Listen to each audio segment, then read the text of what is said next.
Kuvele ukuthi zimabhedwa lezinto emidlalweni wethelevishini ozalo kulo ukuthi zebesanda kwethula abalingisi abasha emidlalweni kodwa kushiya abanye abagqamile kuwo.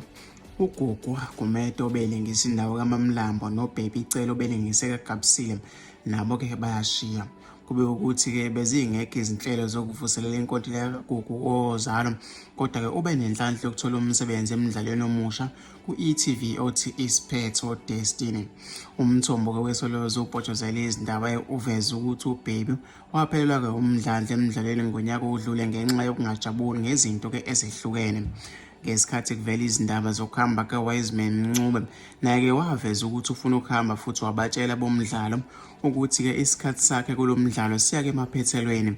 Wabeka ezinye izinto ke ayengajabuli ngazo.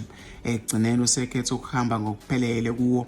Kumanje kungenzeka ke bazoveza iziqephu zokugcina ezinalaba kule nyanga, chaza yena. Umthombo uveza ukuthi ke izinto zimabhekedwana emidlalweni ochungechunge ngoba kunabalingisi abangajabule ngezinto eziningi. Kusolakala ukuthi yikho kokwenza ukuthi kube lula ukuthi bashiye. Omunye umthombo uveza ukuthi izinto kasisafana nasekuqaleni emidlalweni. Kunezinkinga ke ezithinta amaholo futhi ke izona ezenza abalingisi bashiye phansi. Ngonyaka odlule nje izinto zike zabakhona izinkinga ezithinta imiholo.